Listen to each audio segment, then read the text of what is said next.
All right, 30 days of Python, another day. We're going to be looking at using Pandas, our favorite library. So Pandas is one I've covered quite a bit, but I'm going to focus on some Pandas today.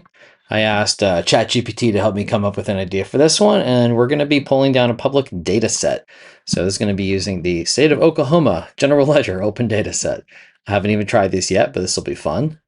So I'm not using AI in this one, but I used AI to help me create the tools that we'll be using today. So this is going to load a CSV from the internet. We're going to just look at the rows, column, data type, missing values. We're going to do a little column cleaning. We're going to find money-like columns. We're going to create an analysis amount field, summarize that GL by account, agency, ledger, and period, filter for high dollar unusual activities, and export a reviewer-friendly, accountant-friendly CSV file. So this will be fun. And oh, it's got a video hook for me. Today, we're going from Excel-style filtering and pivoting to Panda-style GL analytics. We're going to download a public GL file, inspect it, summarize it, and build some first pass review reports. Excellent. All right, so let's go ahead and take the first steps. This is going to import the libraries that we need. Pandas, NumPy, Pathlib in order to navigate within the system.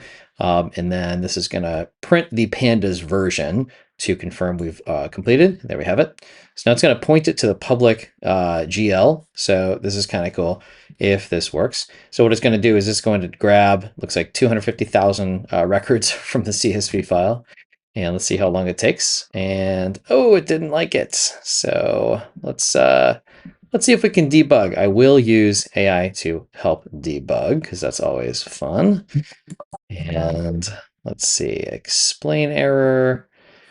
Well, I don't need an explanation for that. I know what that error is. Let's see if this is actually a valid file. So we're going to do it the old-fashioned way. So we're manually downloading this file. And instead of pointing to the public URL, we're going to just load it up. Let's see, this can be in downloads.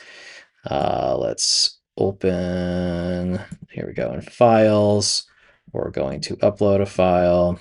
I'm going to navigate to this ledger that we just grabbed and OK. And then once it's loaded, we'll be able to point to that. So now we have, let's see, GL raw equals pandas read CSV. And let's just try to run the full file. So instead of this, let's see what happens. You know what? I'm just going to, for fun, I'm going to try running this now and see if it actually works. Oh, nope. Service unavailable. So yeah, instead, we're going to just grab the local file instead. So I'm going to copy path. And let's say data URL equals that. And then we're going to run it and see if that works instead. And sure enough, that worked. That was great. So good workaround. Glad we figured that out. And it looks like the data seems reasonable. So let's see how many rows there are and columns, etc. So we've got, those are the names of the columns. We're going to get just some basic information about it, 190,000 records. That's cool. And most of them are object, which usually means it's a string of some sort or a combination of data types. And this is just looking at the first 3 records. There's a lot of empty fields, but that's all right. And let's see, before we write any analysis code, if I was reviewing this Excel, which columns would I filter, subtotal, or pivot? Write down 3 review dimensions. Yes, so I'd look at the amount, I would look at the account number, and we might want to bring this in as a string specifically because this is converting it to a float, which seems weird. Same with the fund code and fiscal year. So we might actually go back and say fiscal year, fund code, and account should be strings. And let's see if we can do that real quick. So if we go, let's see, dtypes, I think. Let's see, d types equals, then I think it's a dictionary, and then we want school year, string, and then we want fund code, string, and then I think it was, what was it? The account should also be a string. And I don't know if this will work, but let's just see. Nope, didn't like that. Dtypes. Dtypes equals, well, let's see if I can fix this. Oh, if I could just remember how the should be formatted. Oh, ha! I'm just missing a comma. That's it. That was so easy. Thought my memory served me right. Now. This didn't work, so I think I actually am supposed to use dtype. Let's try that instead. What's funny is it'll take a parameter that doesn't do anything. It still didn't work. Oh, let's see. Fiscal year, it's not converting, but fun code, it worked. And let's see if it worked for, yeah, account, it worked, but fiscal year, it didn't convert. Did I spell that wrong? I bet it did. Fiscal year. No, I think I got it right. Fiscal year. Well, you know what? Screw it. Let's just keep going. We'll figure that out later. Yeah, fiscal year, string, fun code. Yep, I don't know. Let's see. So we got that. We got the raw info, and yeah, let's see. And we got the raw head. And of course, we have fixed two of them, but the fiscal year is still wonky. Then let's see. Now, clean the column names. We could do some column cleaning. And good. It made it so they're all lowercase and you have underscores instead of any spaces. That's great. That's good for just easier to deal with and code. Now we're going to profile, and this is going to give us the row counts and data types, null counts. This is cool. That's helpful. And then let's see what this gives us. Total rows, 250,000. Total columns, 36. No duplicate rows. Now we're going to find the money-like columns. Now this one, this did not find the money-like columns. This found a lot of columns.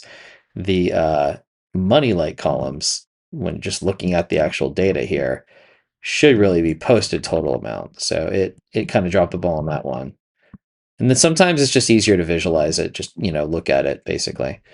And let's see what it says here. I'm going to add AMT, because that's what was missing. So we should there we go, posted total amounts. Now we found that one. Show the first few values from the likely money columns. Nope. So, okay, yeah, posted total amount. That's the correct one. And then do a clean analysis. So this isn't going to work because there's no debit amount or credit amount. So let's see what this does. Yeah, manually override after inspecting the columns. So we're going to tell it that this is the actual name of the amount column, but what we're going to do is not use the caps because we've already made it lowercase. So let's go ahead and grab this version of it. And we don't have debits and credits, so I'm not sure if that's going to crash, but let's just see what happens. Yeah, there we go. So using amount column, posted total amount. And so you've got your data. Whoa, that's a big number there. Big minimum number, big maximum number. That's billions, guys. That's crazy. I mean, it makes sense. This is an entire state, and makes sense they would have billions of dollars in their budget, but still, it looks big. Does the scale make sense? Yeah, I think so. Are negatives expected? Are zeros expected? Yes, of course. This is general ledger details. Let's grab the top 10 amounts. Now we can actually look at those dollars. And this might be easier to see sideways, so I'm flipping it. It'd be nice to ignore the blank ones, but I'm not going to figure out how to do that right now. So when we're looking at the top 10, you could see this is absolute value top 10. So it's the 20, 19, 11, 7, 7. So very large dollar amounts here. And this is, let's see, cash. That makes sense. These are probably just very big dollar amount, maybe balances being recorded. Not exactly sure, but seems reasonable to me to have large dollar amounts associated with cash. So we're going to look at the different GL dimensions. Again, this is written based on some assumptions of what the account fields might look, or the fields might look like. and it did a pretty good job of capturing the different things that are important. Some of these don't have much in it. Actually, no, all of these have pretty good amounts in it, or pretty interesting information. So especially the ones that have more unique values. And let's see, summarize like an accountant. This is the Pandas version of a pivot table. That's true. So what we're doing here is it's got a few different functions that are helper functions. This one's the first existing columns, and then summarize. This is going to do a group by, which is kind of like a pivot table. Let's just see what this makes. Awesome. Yeah, it's kind of like a pivot table. So it's using, I see, it's using different dimensions to pivot off of. So we're pivoting off of the agency name and number, and then the row count. So that's cool. To get total amount, average amount, and max absolute amount. That's helpful. You can get a little bit of just the context of the size of these things. And then let's just see what else we get here. We can see account numbers. These are your GL accounts. The 1010 was cash. I'm not sure what the others are. And then let's see, we got ledger summary, and this just tells us we've got total amount, average amount, max absolute amount. That's just very high level. Period summary. Okay, so you get your fiscal year 2026 counting period. Probably going to be months. Not sure. The January, February, March, April is possible because we're not through May. That's my guess. And then this gives you some row counts, amounts, yada, yada. That's cool. Almost done here. This is exciting. We're getting some really good stuff. Hopefully you guys are learning some things. I'm getting a good refresher. So you can do some filtering, and in Excel, you might do that. By the way, this is much faster than Excel, if you haven't noticed. Obviously, we have this pre-coded, which is helpful, but the speed at which it can run these calculations, do these filterings, is much nicer than what you deal with in Excel.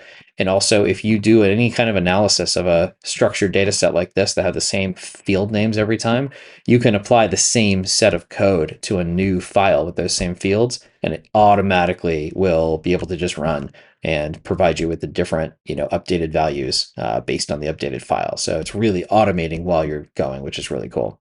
So this gives you a high dollar activity based on 99th percentile. So this is just another filter that we're getting, and that's cool. And just another easy way to filter for those large transactions if you want to inspect them. Then you've got round dollar review, useful for finding estimates, manual adjustments, or budget style postings. And that's always interesting just to see these large dollar amounts that are rounded, because like it said, this is not what you would typically see for like invoices. So again, we don't really have the details behind what these transactions are for. I don't think I saw a description field in here, but still, interesting to see them, and could go from there. Let's see if there's any other interesting analyses. You get negative amounts, but that's going to be expected because that's your credits, not your debits. And then $0 amounts. That's interesting. All right, let's search for high-risk keywords. I don't think any of these are going to show up, but we'll see if they do. Probably not. Oh, this is going to take a minute because I think it's iterating through each of the rows. And it could take a little longer because of that. Oh, and it did find some stuff. Interesting. Very cool.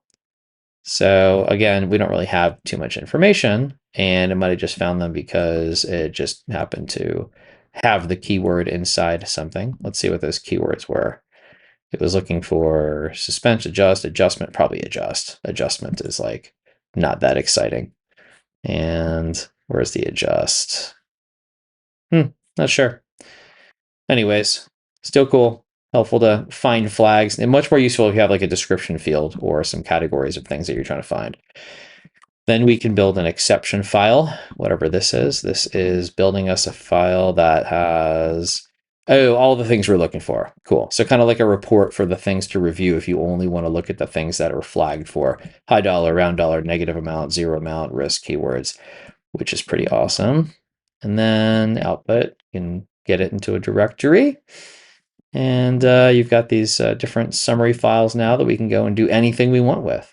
So I think that was pretty awesome. A lot of really interesting, useful things you can do in Pandas, just like you can do in Excel. And you get these output files you can then go and analyze, or you can pull it into AI and create some visualizations and dashboards. You saw how quickly we did this. Obviously, like I said, we already had some of the functions pre-coded for us. I only manipulated a few things, but Pandas is awesome. It's another good one. So that was another 30 days of Python, and we'll see you at the next one.